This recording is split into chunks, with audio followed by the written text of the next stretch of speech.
I mention an atom. As promised, this chapter is on the tango. It's not everyday life has shut doors on others. It promises to none that you have a person's life on your hands.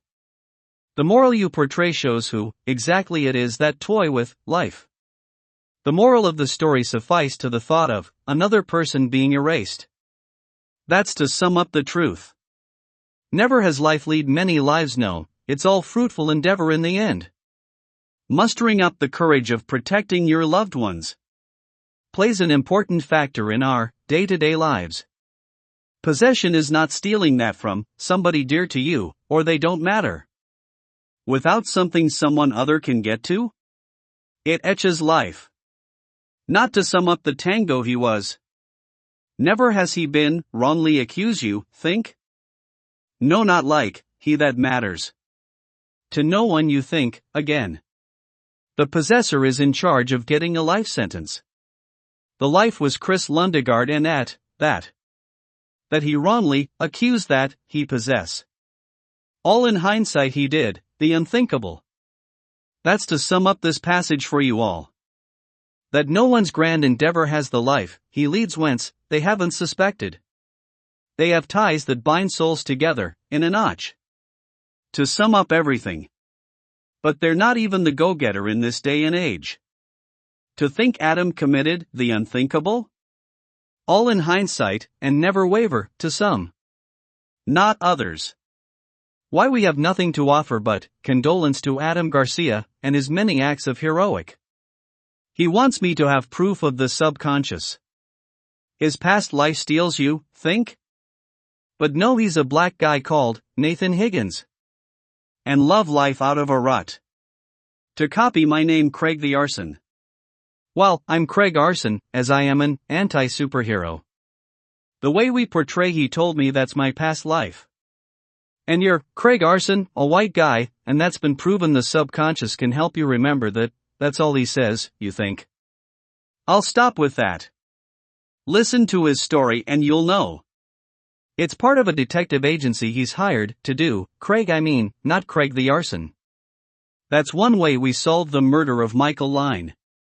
Who the culprit was actually just a serial killer that killed him on Christmas as part of another paradigm.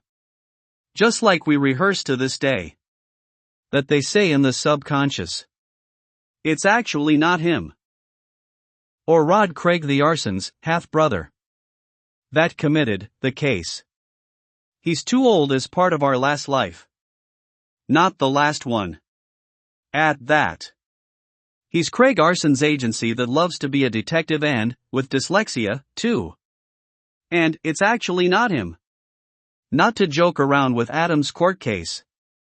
But the guy Chris value him and thinks he can call him Nathan. Hey, where's Craig, the new Polly? And that's not what he enjoyed Adam. I meant to say was that.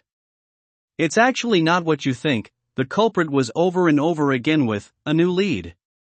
The culprit was none other than the spirit who stole Christmas, or it's actually the Christmas that never was for Michael. As we played around as teenagers writing a story for the news editor. At my past life's job. At 14. Sometimes the lead would be his mother who never loved Michael, or the ghost of Christmas past, even who knows what even happened to Michael? No one in doubt know to ask this question. Is life worth such atrocities that time itself can't tell back who knows? And who knows you that you might erase them from existence? No, not no one know how to care about it. And it comes daunting into your life next life, or not. But we fathom getting away enough how to end others' suffering. Enough that they portray that no ends meet. You don't heal and be completely biased, and not at the end of fate. None the least, they found other things to pacify an animalistic stuff tied aside. Never grasp at straws to know that's the summary of a lifetime. Just like our game of detective.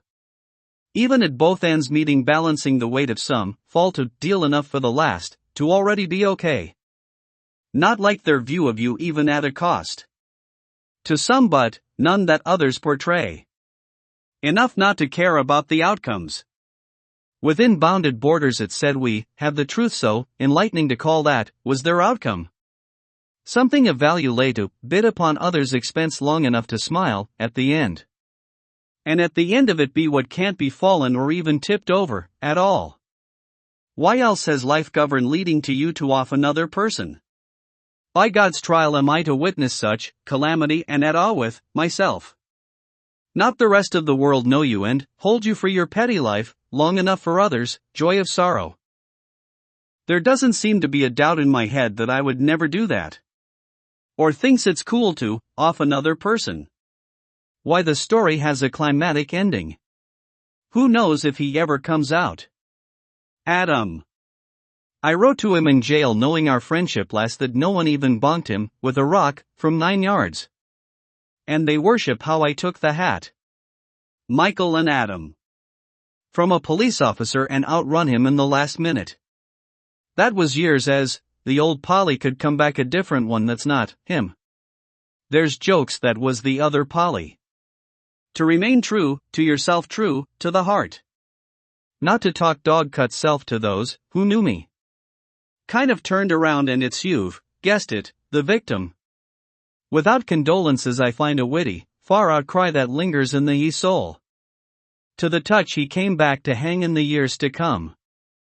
Not Michael's, you think, in 2012. A year since Fernando called it quits at the adventure. And it shows you I got married and left in 2014. Not the 2 years I've already been welcomed back, not like Adam? Jokes aside and at the immediate future. Dog cut self is a term in people's head or cut. They think it's a spiral or a twist, not joking. It's a serious topic up for debate. When what people have up there in the brain and marks them, but they would be blown away if it torpedoes. That's not how I talk past Adam at his attempt to stab poor old Chris. The rest is ripe for the taking, like in the last chapter. He knows who knows will rest as part of the damned souls or lost souls. And either I or you can come up with thoughts to tie over a murder attempt that happened. Not just an attempt. Why must the soul retrieve its way to no one else in particular? That happens to be a cool tiger.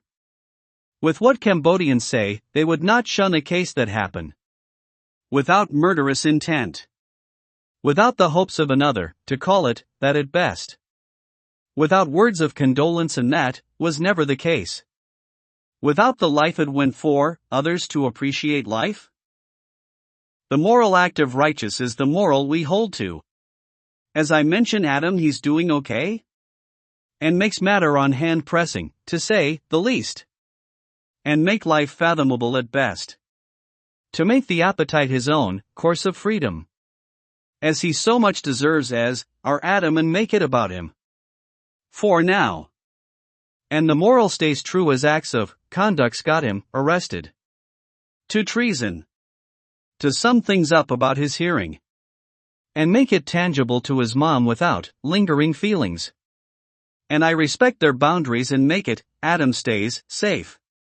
To hold dear to me a childhood friend, like him, who loved life. To have it taken away is his freedom. On account of drastic measures, on hand and deck. To make it that we pay homage to him, again. Never go without a day to eavesdrop on other people's time. I wonder as you think, that I myself don't care. But I do. And makes life egocentric to say the least. All about me. At least tell me, his freedom he's charged with. To be the bearer of a time, Adam never did anything wrong. Not account of I and myself to think of a way. We pal around and stuff.